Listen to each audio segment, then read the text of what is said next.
مطالبہ کیا جاتا ہے اور قربانی جب یہ دے چکتا ہے خدا اس کو قبول کر چکتا ہے اور اسی جگہ مینڈا مہیا کیا جاتا ہے تو یہاں پہ ہم دیکھتے ہیں کہ خدا اس کی نسل کے وسیلے سے یعنی غور فرمائیے گا جس شخص کی خدا قربانی مانگتا ہے اور اس شخص کی قربانی قبول کرنے کے بعد مینڈا مہیا کرنے کے بعد خدا اسی کی نسل میں سے قوموں کو برکت دینے کا وعدہ کرتا ہے. ایک شخص حکم مانتا ہے اور قوموں کو برکت دینے کا وعدہ کیا جاتا ہے. ایک شخص کی قربانی مانگی جاتی ہے اور قوموں کو اس کے وسیلے سے برکت دینے کا وعدہ کیا جاتا ہے. یاد رکھیے گا کہ ایک شخص خدا کا حکم مانتا ہے, ایک شخص کی قربانی کے وسیلے سے خدا قوموں کے جتھوں کو برکت دینے کا وعدہ کرتا ہے.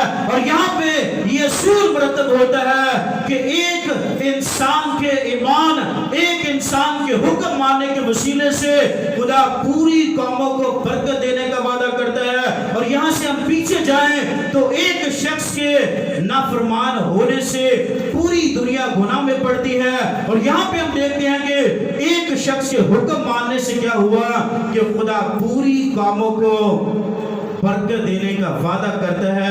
یہاں پہ ہم دیکھتے ہیں کہ خدا کی ذات خدا لامحدود ہے. خدا کی ذات کے اندر ہم دیکھتے ہیں کہ حکمت کے خزانے پنہا ہے. ہم دیکھتے ہیں کہ خدا کی ذات اس قدر ہمارے ادراک سے سمجھ سے بالاتر ہے کہ اگر ہم اس کو سمجھنا چاہیں تو یہ ہماری سمجھ سے بالاتر بات ہے. کیوں؟ کیونکہ خدا ایک شخص کی قربانی مانگنے کے وسیلے اسی کی نسل کو جس کو قربان ہونا تھا اسی قربانی کے وسیلے خدا قوموں کو برکت دینے کا وعدہ کرتا ہے. لیکن یہاں پہ جو برکت ہے وہ ریت کے ذروں, آسمان کے تاروں اور زمین کی مٹی کے گرد کی مانند ہے جس کا شمار انسانی کیلکولیٹر یا انسانی دماغ نہیں کر سکتا. اور ہم دیکھتے ہیں کہ اس کا بیٹا تو ایک ہی ہے, اس کے بعد بھی بچے پیدا ہوئے لیکن کتنے بچے پیدا ہوئے؟ چند ایک. لیکن ہم دیکھتے ہیں کہ یہاں پہ وعدہ تو آسمان کے تاروں کے شمار کے مطابق ہے جس کو کوئی سائنس بہت بڑے بڑے کام کر چکی ہے, لیکن مٹی کے ذروں کو گننے کی طاقت اور سائنس ان کے اندر موجود نہیں ہے. آسمان کے تاروں کو گننے کی سخت آج کی سائنس کے اندر بھی نہیں ہے اور یہ بالکل ناممکن بات ہے آئندہ زمانوں تک بھی کہ کوئی آسمانی تاروں کو گن سکے. اور یہاں پہ برکت انگنت ہے. اور آج میں اس بات کو بتانا چاہوں گا پلپٹ سے, نہ صرف آپ کو بلکہ دنیا کی سب قوموں کو, کہ یہاں پہ ابراہیم نے خدا کا حکم مانا اور اس کو جو برکت ملی تھی وہ آئندہ قربانی کرنے کی برکت نہیں ملی تھی کہ آپ ساری زندگی قربانیاں چڑھاتی جائیں گے. آج کے زمانے میں اگر ہم دیکھیں کہ اسی قربانی کی نقل کرتے ہوئے ہم دیکھتے ہیں کہ بہت سارے مذاہب نے بھی اسی ابراہیمی یاد میں قربانی کرنا شروع کر دی ہے اور انہوں نے بھی 8 سے 8 دراز پہلے اسی کو فالو کرتے ہوئے انہوں نے قربانی کا نظام شروع کر دیا ہے. لیکن یہاں پہ جو قربانی ہوئی تھی وہ امتحانی قسم کی جو ہے وہ قربانی تھی. یہاں پہ جو سیاق وقت بتاتے ہیں پس منظر ہے, یہاں پہ جو حالات ہیں خدا اس کو چیک کرنا چاہ رہا تھا کہ آیا کہ یہ ابراہیم جس کو بیٹا تو میں نہیں دیا لیکن لگ رہا ہے کہ یہ آج کل میری نسبت یہ اپنے بیٹے سے زیادہ پیار کرتا ہے, اس کی فکر کرتا ہے کیونکہ اس سے اس کی نسل چلنے والی ہے. اور شاید یہ بھول چکا ہے کہ اس کو جس عمر کے اندر میں نے اولاد دی ہے کوئی سوچ بھی نہیں سکتا اور کوئی اس کا خیال بھی نہیں کر سکتا کہ 100 سال کے بھٹے سے اور 90 سال کی بڑھیا سے اولاد پیدا ہو سکتی ہے. لیکن آج شاید اس کا پیار میری نسبت اپنے بیٹے سے زیادہ ہو گیا ہے. شاید ایسا خدا کو لگا ہو اور ایسا لکھا نہیں ہوگا, لیکن ہمیں تھوڑا پڑھنے سے پتہ چلتا ہے کہ لگتا یوں ہے کہ جیسے خدا کو لگا کہ اس کو اب اپنے بچے سے زیادہ پیار ہونا شروع ہو گیا. تو خدا نے کہا کہ پھر اپنے اسی بچے کی قربانی دے جو تجھے آخری عمر کے اندر میں نے عطا کیا, 100 سال کی عمر میں, 90 سال کی عمر میں. اور خدا کا کلام بیان کرتا ہے کہ ابراہیم اس سے بھی نہیں ٹلا. اسی لیے اسے قوموں کا باپ کہا گیا. اسی لیے عبرانیوں کا خط بیان کرتا ہے کہ چونکہ ابراہیم ایمان لایا اور اس کے ایمان کو اس کے لیے راست بازی گنا گیا, اس کے لیے رائچسنس گنا گیا, اور چونکہ ابراہیم ایمان لایا وہ ایک انجان شہر کی طرف, ملک کی طرف چل پڑا, اور اس نے اپنے بیٹے کو بھی قربان کرنے سے گریز نہ کیا, جس کے بعد شاید اس کی کوئی اور امید نہیں ہے. اسماعیل لونڈی کا بیٹا گھر سے نکالا جا چکا ہے, صرف ایک ہی امید اس کے پاس باقی ہے, اسحاق, جس کا مطلب ہے خوشی, مسرت, اور جس کا مطلب ہے ہنسی. اور اس کی پیدائش سے بالکل تھوڑی دیر پہلے ابراہیم نے مذاق اڑایا, سارہ نے مذاق اڑایا اور تنزیہ ہنسے, لیکن بعد میں جب پیدا ہوا تو وہ حقیقی ہنسے.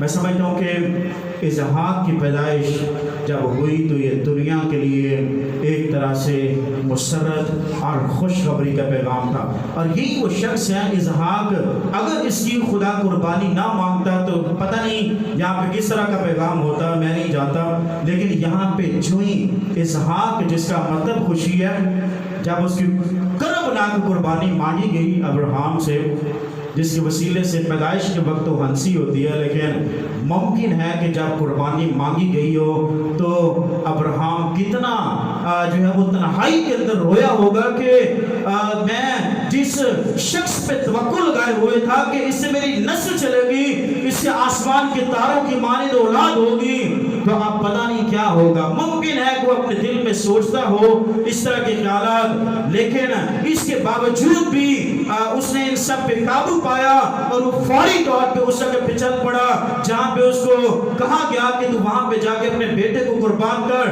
دراصل میرے عزیزو, اس نے قربانی دینی تھی اور اعلان کیا جانا تھا کہ چونکہ تو نے اپنے بیٹے کو قربان کرنے سے گریز نہ کیا, اس لیے یاد رکھ ابراہیم کہ پہلی بات کہ تو نے اپنے ملک کو چھوڑا, اور دوسری بات جو تجھے بڑھاپے کی اولاد دی گئی تو اس کو قربان کرنے سے باز نہ آیا. دیکھ اب میں اسی کے وسیلے سے, اسحاق کے وسیلے سے قوموں کے جتھے پیدا کروں گا, اور اسی کے وسیلے سے میں قوموں کو برکت دوں گا.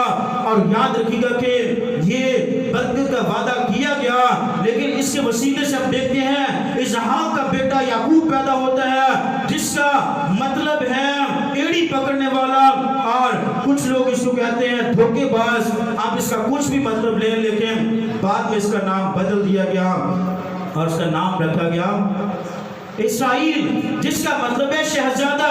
اور یاد رکھیے گا ابراہیم کا مطلب ہے قوموں کا باپ, یعنی قوموں کو مہیا کرنے والا, یعنی کہ قوموں کو چیزیں دینے والا.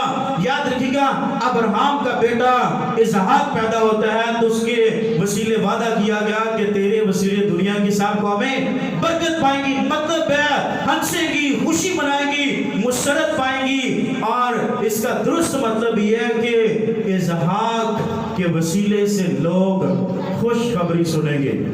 اور خوشخبری کیسی؟ انجیل کی خوشخبری. مطلب اس کا یہی ہے. آگے اس کا بیٹا یعقوب آتا ہے, یعقوب کا نام تبدیل کیا جاتا ہے اور اس کا نام اسرائیل رکھا جاتا ہے. مطلب یہ شہزادہ, شہزادہ بہت ساری قوموں کو پالتا ہے. جہاں پہ غربت, افلاس آ جائے, جہاں پہ سیلاب آ جائے, مصیبت آ جائے, تو ہمیشہ کن لوگوں کی نظر ہوئی؟ آپ سب جانتے ہیں 18ویں صدی کے اندر برطانیہ کے شہزادوں نے اس خطے کے اندر اسکول بنائے, کالجز بنائے, بہت ساری یونیورسٹیز بنائی. شہزادے لوگوں کو پالتے ہیں. شہزادے کے 12 بچے پیدا ہوتے ہیں.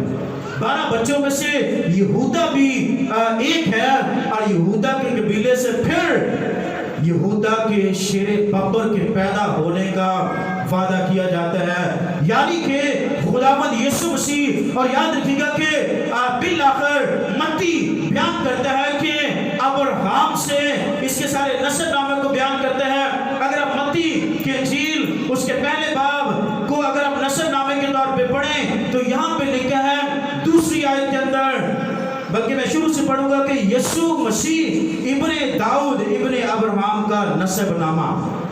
آغاز یسوع مسیح اور ابراہیم سے ہوتا ہے, اور دوسری آیت سے لکھا ہے کہ ابراہیم سے اسحاق پیدا ہوا, اور اسحاق سے یعقوب اور آگے لسٹ لمبی اور ابراہیم سے شروع کر کے اختتام کہاں پہ ہوتا ہے؟ اگر آپ 16ویں آیت پڑھیں تو وہاں پہ لکھا ہے کہ یعقوب سے یوسف اور پھر اس سے یسوع پیدا ہوا. ہاللیلویا. ابراہیم سے شروع ہوتا ہے نسب نامہ، یسوع پہ اختتام ہوتا ہے. مطلب یہ کہ جس بات کا، جس وعدے کا اس کے ساتھ عہد کیا گیا ابراہیم کے ساتھ، اس کے بیٹے اسحاق کے ساتھ، پھر یعقوب کے ساتھ، پھر یہودا کے ساتھ، پھر داؤد کے ساتھ، سلیمان کے ساتھ، بالآخر متی صدیوں بعد اس بات کو اپنی انجیل کے اندر رقم کرتا ہے کہ ابراہیم سے اسحاق پیدا ہوا، اسحاق سے یعقوب پیدا ہوا اور یعقوب سے یسوع پیدا ہوا. اور پھر اس بات کی تکمیل ہوئی کہ اے ابراہیم، چونکہ تو نے اپنے بیٹے اسحاق کی قربانی کی، اس لیے میں تیرے وسیلے سے قوموں کو برکت دوں گا، قوموں کے قبیلوں کو برکت دوں گا، اور دنیا کی ساری قومیں تیرے وسیلے سے برکت پائیں گی. پہلے قبیلے کہا گیا، پھر قومیں کہا گیا.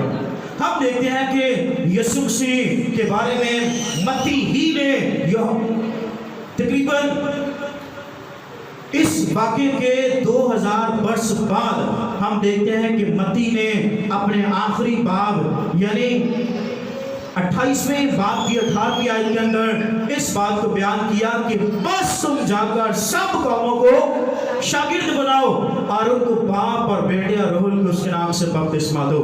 ہم نے دیکھا کہ بہت دفعہ شاگردوں نے تو غیر قوم کو انجیل سنائی. ہم نے دیکھا کہ بہت دفعہ بہت سارے مشنریز ہیں، اور یہاں پہ ملک پاکستان اور برے صغیر پاک و ہند کے اندر ایک پریسبیٹیرین مشنری جس کا نام جان ہائٹ تھا، اس نے یہاں پہ ہمارے خطے کے اندر سیالکوٹ کنونشن کا آغاز کیا. اس نے تقریباً 30 دن اس نے بلا ناگا اس نے دعا کی، اور اس کے بعد ایک بڑی بیداری ہمارے خطے کے اندر آئی، اور ہم نے دیکھا کہ ہم اسی کا بچا پوچھا ہے. لیکن ہم نے دیکھا کہ اس کے بعد ان مشنریز لوگوں نے تو کام کیا، لیکن ہم لوگوں نے صرف چرچ بلڈنگز بنائی، بڑے بڑے کیتھیڈرلز بنائے اور بڑی بڑی عمارتیں بنائی، بڑے بڑے سکولز بنائے.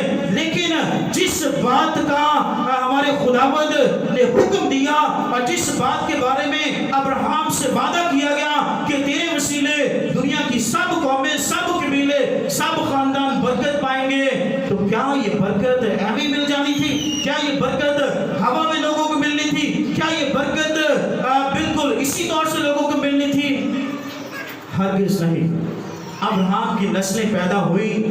ہم دیکھتے ہیں کہ ان کی نسل کا تو آج بھی اس طور سے ہمیں پتہ نہیں ہے. چند کروڑ لوگ جو ہیں وہ آلموسٹ کہا جاتا ہے کہ 4-5 کروڑ، پتہ نہیں، یہ بھی میں زیادہ بتا رہا ہوں کہ اسرائیل کے اندر تقریباً آج تک بھی آبادی ان کی 4-5 کروڑ ہے. اور اگر باقی ان کے خاندانوں کا جو اسرائیل سے پیدا ہوئے ابراہیم کی نسل سے، وہ بھی اب چند گنے چنے لوگ ہیں جو ابھی بھی دنیا کے اندر دھکے کھا رہے ہیں. ان میں سے بہت سارے لوگ پاکستان کے اندر، دنیا کے مختلف ممالک کے اندر ابھی بھی دھکے کھا رہے ہیں، بت پرستی کی سزا جھیل رہے ہیں. جو چند ایک جمع ہوئے ہیں وہ وہی ہیں جو اسرائیل کے اندر ہیں. کیا وعدہ پورا ہو گیا ان کے ساتھ کہ تیری نسل آسمان کے تاروں کی مانند ہوگی؟ ان سے زیادہ تو ہم پاکستان کے اندر ہیں. تو پھر یہ وعدہ کس طور سے تکمیل پانا تھا؟ یاد رکھیے گا، جتنے بھی میری آواز کو آن لائن یا آف لائن سن رہے ہیں، یاد رکھیے گا اس بات کو کہ دراصل یہ جو وعدہ کیا گیا تھا ابراہیم کی، آج قربانی کو تو لوگ مناتے ہیں، آج اسحاق کی عید الاضحیٰ کو تو منایا جا رہا ہے، لیکن سب اقوام عالم اس بات کو سن لیجئے کہ دراصل یہ وعدہ جو تھا، یہ وعدے کی تکمیل دراصل جسمانی نہ تھی، بلکہ اس کا وعدہ یسوع مسیح کے ساتھ تھا. ایک شخص آئے گا جس پر لوگ ایمان رکھیں گے. آج میں سمجھتا ہوں کہ دنیا کے اندر 3 بڑے مذہب ہیں،